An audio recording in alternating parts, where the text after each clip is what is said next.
Hello बच्चों, आज इस वीडियो में हम लोग सॉल्व करेंगे क्लास 11 का मैथ का पहला चैप्टर, जिसका नाम है समुच्चय का प्रश्नावली 1.2।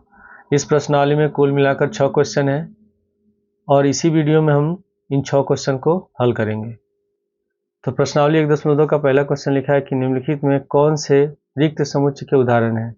रिक्त समुच्चय कहते हैं ऐसे समुच्चय जिनमें कोई भी अवयव नहीं हो, जिसमें एक भी एलिमेंट ना हो। तो रिक्त समुच्चय को हम फाई से दर्शाते हैं, या हम लोग ऐसे लिखते हैं, मंझला ब्रैकेट लगाएंगे और इसके बीच में कोई अवयव नहीं होगा, खाली होगा, जिसको हम लोग कहते हैं रिक्त समुच्चय। पहले में लिखा हुआ है कि 2 से भाज्य विषम प्राकृतिक संख्याओं का समुच्चय बताना है कि रिक्त समुच्चय है कि नहीं।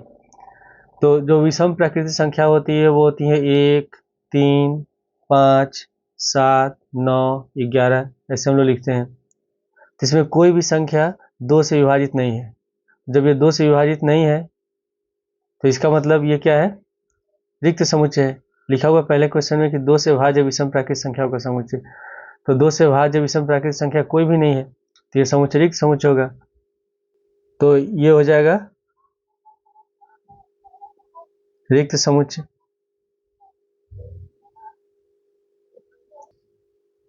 दूसरे क्वेश्चन में लिखा है सम अभाज्य संख्याओं का समुच्चय।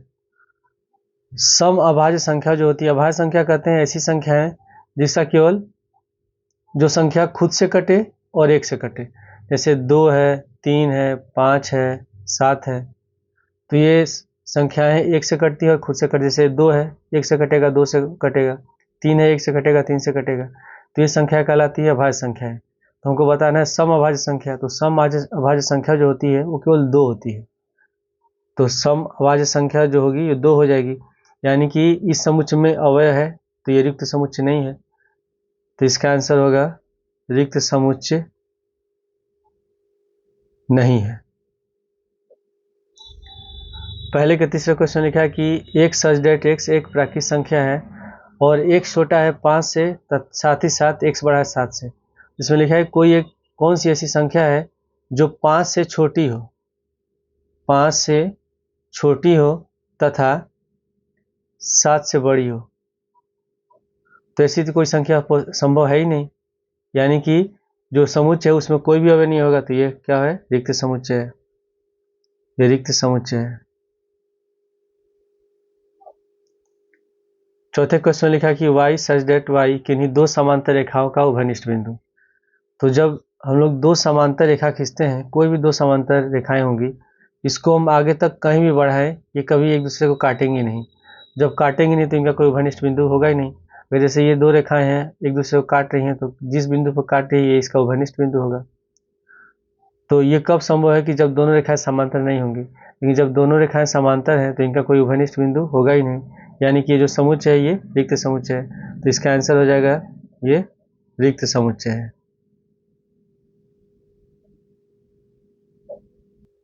क्वेश्चन 2 में लिखा है निम्नलिखित समुच्चयों में कौन परिमित और कौन अपरिमित है। पहला लिखा हुआ वर्ष के महीनों का समुच्चय। तो परिमित समुच्चय कहते हैं ऐसा समुच्चय जिसमें अवयव की संख्या निश्चित होती है। अवयव की संख्या निश्चित होती है, उसको हम कहते हैं परिमित समुच्चय। और जिसमें अवयव की संख्या निश्चित नहीं होती है उसको हम कहते हैं अपरिमित। तो पहला लिखा हुआ वर्ष के 12 महीनों का समुच्चय। पहला लिखा हुआ है वर्ष के महीनों का समुच्चय। तो हम जानते हैं कि एक वर्ष में 12 ही महीने होते हैं, तो इसमें जो महीनों की संख्या है वो निश्चित है, अतः यह कौन सा समुच्चय होगा, परिमित समुच्चय होगा। तो इसका आंसर हो जाएगा परिमित समुच्चय। दूसरे क्वेश्चन में लिखा हुआ है, इसमें है 1, 2, 3 समुच्चय दिया हुआ है, फिर डॉट डॉट लगा है। तो इसमें डॉट डॉट लगा है मतलब इसमें इस समुच्चय के जो अवयव है वो अनंत है। ठीक है, ये अनंत तक दिया हुआ है, तो ये समुच्चय जो होगा अपरिमित समुच्चय होगा। तो इसका आंसर लिखेंगे कि इस समुच्चय के अवयवों की संख्या अनंत है या अपरिमित है, अतः यह अपरिमित समुच्चय है। अपरिमित समुच्चय है। क्वेश्चन 3 में लिखा हुआ है, इसमें अवयव है 1 2 3 फिर डॉट डॉट है 99 और 100। तो इसमें जो इस समुच्चय में जो अवयव की संख्या है, जो एलिमेंट है 1 से लेकर 100 तक, यानी कुल 100 अवयव है। तो यानी कि इसमें इसकी संख्या निश्चित है, तो यह परिमित समुच्चय होगा। तो इसका भी आंसर लिख लेंगे कि इस समुच्चय में कुल 100 अवयव है, अतः यह परिमित समुच्चय है।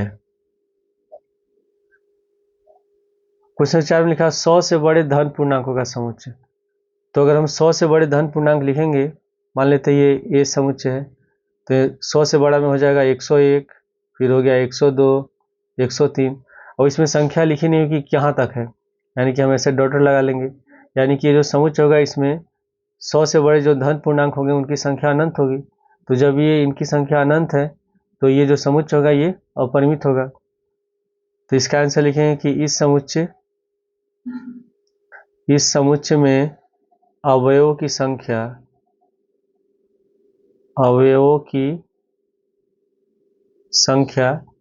अनंत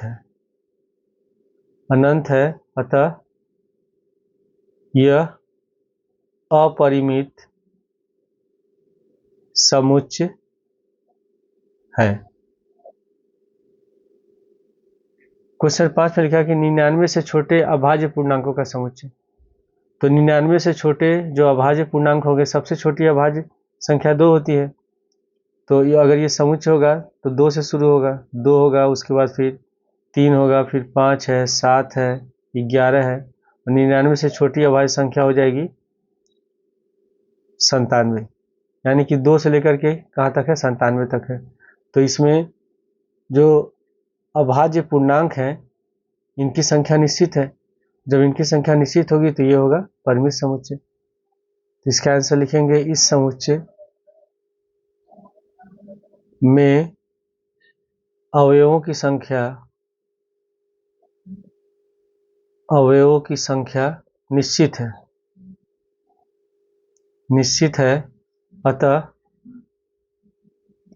यह परिमित समुच्चय है। क्वेश्चन 3 में लिखा है, निम्नलिखित समुच्चयों में से प्रत्येक के लिए कारण बताइए कि कौन परिमित है और कौन अपरिमित है। तो जानते हैं कि जो परिमित समुच्चय होता है उसमें अवयव की संख्या निश्चित होती है, और जो अपरिमित होता है उसमें अवयव की संख्या अनिश्चित होती है। तो सबसे पहले इसमें लिखा है एक अक्ष के समांतर रेखाओं का समुच्चय। अगर हम ऐसे बना लेते हैं अक्ष, ये एक अक्ष हो गया और ये y अक्ष है। तो अगर हम एक अक्ष के समांतर रेखाएं खींचेंगे तो इनकी संख्या अनंत होगी, बहुत सारी रेखाएं खींच सकती हैं। तो यानी कि एक अक्ष के समांतर रेखाओं की जो संख्या होगी वो अनंत होगा, अतः यह अपरिमित समुच्चय होगा। तो इसका कारण लिखेंगे, एक अक्ष के समांतर रेखाओं की संख्या अनंत है, अतः यह अपरिमित समुच्चय है। क्वेश्चन 2 में लिखा अंग्रेजी वर्णमाला के अक्षरों का समुच्चय। तो जो अंग्रेजी वर्णमाला होता है उसमें अक्षरों की कुल संख्या होती है 26, कुल मिलाकर 26 अक्षर होते हैं। तो इसमें इसकी संख्या निश्चित है। जब संख्या निश्चित होगी तो ये होगा परिमित समुच्चय। तो इसके आंसर में लिखेंगे अंग्रेजी वर्णमाला के अक्षरों की संख्या 26 होती है, अतः यह परिमित समुच्चय है। क्वेश्चन 3 में लिखा उन संख्याओं का समुच्चय जो 5 से गुणज है। तो 5 से गुणज यानी कि ऐसी संख्या है जो 5 से जिसमें भाग ले जाए। तो सबसे अगर हम समुच्चय लिखेंगे तो पहले हो जाएगा 5 होगा, फिर 5 का गुणज अगला हो जाएगा 10, फिर 15, 20, 25, और इसमें सी संख्या तो निश्चित नहीं दी गई, तो हम इसे लगा लेंगे डॉट। अब ये जो समुच्चय है इसमें 5 के गुणज जो अवयव है इनकी संख्या निश्चित नहीं है, अनिश्चित संख्या है, अनंत है, अतः यह अपरिमित समुच्चय होगा। तो इसका आंसर हम लिखेंगे इस समुच्चय में 5 के गुणज संख्याओं की संख्या निश्चित नहीं है, यानी कि अनंत है।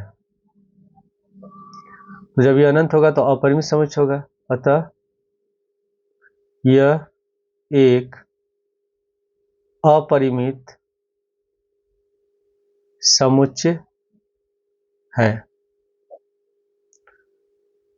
क्वेश्चन नंबर 4 में लिखा है कि पृथ्वी पर रहने वाले जानवरों का समुच्चय। तो जो पृथ्वी पर रहने वाले जानवर होते हैं उनकी संख्या तो निश्चित होती है, तो जब इनकी संख्या निश्चित है तो यह परिमित समुच्चय होगा। तो इसके आंसर में लिखेंगे पृथ्वी पर रहने वाले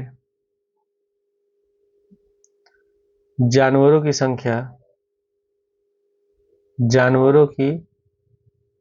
संख्या निश्चित है, अनंत तो है नहीं, निश्चित है, अतः यह परिमित समुच्चय है,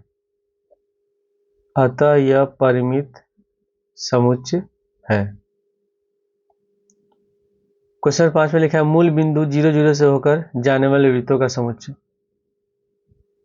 तो अगर हम ऐसे अक्ष बना लेते हैं, ये है x अक्ष और ये है y अक्ष, और जहां दोनों अक्ष एक दूसरे को काटते हैं वही होता है हमारा मूल बिंदु। इसमें लिखा है कि मूल बिंदु 0 0 से होकर जाने वाले वृत्तों का समुच्चय। तो 0 0 है इस मूल बिंदु का निर्देशांक है, इसमें x भी 0 है, y भी 0 है, तो इससे होकर जाने वाले जो वृत्त होंगे उनकी संख्या अनंत होगी, कोई इसकी संख्या निश्चित नहीं है, इससे होकर अनंत वृत्त जा सकते हैं। तो इसका आंसर हम लिखेंगे, तो यह हो जाएगा अपरिमित समुच्चय। तो मूल बिंदु 0, 0 से होकर जाने वाले वृत्तों की संख्या अनंत है, अतः यह एक अपरिमित समुच्चय है। क्वेश्चन 4 में लिखा है कि निम्नलिखित में बतलाइए कि a बराबर b है अथवा नहीं। तो इसमें ये समुच्चय a है, समुच्चय b है, बताना है कि ये बराबर है कि नहीं। तो कोई भी दो समुच्चय बराबर कब होता है, जब उसमें अवयव की संख्या बराबर हो और उसमें अवयव भी एक ही जैसे हो। जैसे यहाँ a बराबर लिखा है a b c d और इसमें d c b है, तो जो अवयव है ये अवयव कौन कौन से हैं, a है, b है, c है, d है, दोनों बराबर है और इनकी संख्या 4 है। जब दोनों बराबर होगा तो ये समान, तब इसको हम कहते हैं सामान्य समुच्चय। जब a बराबर b होता है तो उसको समान समुच्चय कहा जाता है। तो यानी कि हम लिख सकते हैं तब a बराबर b, अतः यह समान समुच्चय है। अब इसके बाद क्वेश्चन नंबर 2 में लिखा है a बराबर दिया हुआ, इसके अवयव है 4, 8, 12, 16 और b बराबर है 8, 4, 16, 18। तो a समुच्चय में जो अवयव है 4, 8 तो है, इसमें भी 4, 8 है, लेकिन यहाँ 12, 16 है, यहाँ 16, 18 है, तो इसके जो अवयव है वे एक समान नहीं है, अतः जो समुच्चय होगा ये समान समुच्चय नहीं है, यानी कि a is not equal to b। तो इसमें हम लिख लेंगे समुच्चय a तथा b में अवयव अलग अलग है, अतः a तथा b समान समुच्चय नहीं है। तो समान समुच्चय नहीं होंगे तो लिख लेंगे हम लोग A is not equal to B. Question 3 में लिखा हुआ है ए बराबर दिया है 2, 4, 6, 8, 10 और बी बराबर दिया है एक्स सच डेट एक्स सम धन पूर्णांक है और एक्स छोटा है बराबर है 10 के। तो इसमें ए समुच्चय में जो अवयव है ये सम संख्या है, ठीक है, 2, 4, 6, 8, 10 है और ये संख्याएं 10 के बराबर है और 10 से छोटी है। तो ये जो बी है ये सेट बिल्डर रूप में लिखा हुआ है, यानी कि जो ये समुच्चय निर्माण रूप में लिखा हुआ है। अगर इसको हम रोस्टर फॉर्म में लिखते हैं तो बी बराबर हो जाएगा, इसमें लिखा हुआ है कि एक्स सच डेट एक्स सम धन पूर्णांक है और जो एक्स है वो 10 से छोटा है, सम भी है और 10 से छोटा है। तो कौन कौन सी संख्या हो जाएगी, 2, 4, 6, 8 और 10। तो इसमें जो अवयव है बिल्कुल एक समान है और उनकी संख्या भी बराबर है, तो ये समान समुच्चय होगा। तो यानी कि हम लिख सकते हैं तब ए बराबर है बी। क्वेश्चन 4 में लिखा है कि ए बराबर एक्स सच डेट एक्स संख्या 10 का एक गुणज है और बी बराबर दिया हुआ है 10, 15, 20, 25, 30। तो ये लिखा हुआ है समुच्चय निर्माण रूप में। तो अगर इसको हम रोस्टर रूप में लिखते हैं तो ए बराबर होगा 10 का गुणज है, यानी कि 10, 20, 30, 40, 50 ऐसे लिखेंगे हम लोग। और इसमें दिया हुआ बी समुच्चय है, बी बराबर इसके अवयव दिए हुए हैं 10, 15, 20, 25, 30। अब ये जो समुच्चय बी है ये 5 का गुणज है, 5 से 10 कट रहा है, 15 कट रहा है, 20 कट रहा है, 25 कट रहा है, 30 कट रहा है, ठीक है, यहाँ डॉट डॉट है। तो ये 5 का गुणज है और ये 10 का गुणज है, तो ये तो आपस में बराबर है ही नहीं, अतः यह समान समुच्चय नहीं होगा। तो is not equal to B लिखेंगे। तो इसमें लिख लेंगे हम लोग कि समुच्चय ए के अवयव 10 के गुणज हैं तथा समुच्चय बी के अवयव 5 के गुणज हैं। 5 से कट रहा है, 5 दूनी 10 या 15, 5 चौके 20, 5 5 25, फिर 5 छके 30, ठीक है, ऐसे कट रहा है ये। तो 5 का गुणज है, अतः इनके अवयव समान नहीं है। तो जब बराबर नहीं होंगे तो A is not equal to B. Question 5 में लिखा है क्या निम्नलिखित समुच्चय युग्म समान है, कारण सहित बताइए। तो सबसे पहले में लिखा हुआ है ये समुच्चय क्या दिए हैं 2, 3 और बी बराबर लिखा हुआ है एक्स सच डेट एक्स समीकरण x square plus 5x plus 6 zero के हल है। तो इसके लिए हम क्या करेंगे, पहले इस समीकरण को हल कर लेते हैं। समीकरण दिया हुआ है x square plus 5x plus 6 बराबर 0। तो गुणनखंड करने के लिए 6 गुणा करेंगे एक्स स्क्वायर से, तो 6x स्क्वायर हो गया। अब बीच वाले पद 5x को इस प्रकार तोड़ें कि जोड़ने घटाने में 5 हो जाए, गुणा करने में 6 हो जाए। तो 3 दूनी 6 होता है और 3 दो 5 भी होता है। तो इसको लिख रहे हैं हम लोग x square plus 3x plus 2x plus 6 बराबर 0। इन दोनों में कॉमन ले लेंगे x, यहाँ हो जाएगा x प्लस 3 और इन दोनों में कॉमन हो जाएगा 2, तो यहाँ हो गया x प्लस 3। अब दोनों में x प्लस 3 कॉमन ले लेंगे तो x प्लस 3 कॉमन हो गया तो बच गया x प्लस 2, तो एक ब्रैकेट में हो गया x प्लस 2 बराबर 0। अब दोनों को 0 के बराबर हम लिखते हैं, तो x प्लस 3 बराबर 0 या x प्लस 2 बराबर 0। तो प्लस 3 को ले जाएंगे दाएं साइड तो माइनस 3 हो जाएगा और इसमें प्लस 2 को ले जाएंगे दाएं साइड तो माइनस 2 हो गया, यानी कि एक समान निकला -3 -2। तो बी समुच्चय के जो अवयव होंगे ये होगा -3, -2। अब इसमें ए समुच्चय के जो अवयव हैं 2, 3 है, ये धनात्मक है, ये ऋणात्मक है, तो दोनों आपस में बराबर है ही नहीं। जब बराबर नहीं होंगे तो युग्म समान नहीं है। इसमें हम कारण सहित उत्तर बताना है, तो इसमें हम लिखेंगे समुच्चय ए तथा बी के अवयव समान नहीं है, अतः यह समुच्चय युग्म समान नहीं है, ठीक है। ऐसे इसको भी लिख सकते हैं कि A is not equal to B, ऐसे भी लिखा सकता है इसको। क्वेश्चन 2 में लिखा हुआ है कि एक्स सच डेट एक्स शब्द फॉलो का एक अक्षर है और बी में दिया हुआ वाई सब्जेक्ट वाई शब्द वोल्फ का एक अक्षर है। तो दोनों जो है वो समुच्चय निर्माण रूप में लिखा हुआ है, सेट बिल्डर फॉर्म में लिखा हुआ है। अगर दोनों को हम रोस्टर में लिखें तो ए बराबर, अब यहाँ पहले हम लिख लेंगे एफ, फिर लिखेंगे ओ, यहाँ एल 2 बार है तो हम एक ही बार एल लिखेंगे, उसके बाद फिर से ओ आ गया तो इसको नहीं लिखेंगे, फिर हम लिखेंगे डब्लू। उसी तरह समुच्चय बी को लिखते हैं हम लोग रोस्टर रूप में, तो पहले है डब्लू, फिर है ओ, उसके बाद एल है और इसमें एफ है। अब यहाँ पर हम देख रहे हैं इसमें जो अवयव है उनकी संख्या भी बराबर है और अवयव भी समान है। तो जब समान होंगे तो समुच्चय भी समान होगा, अतः यह समान समुच्चय है। तो यहाँ पर हम लिख लेंगे कि इसमें समुच्चय ए तथा बी के अवयव समान है,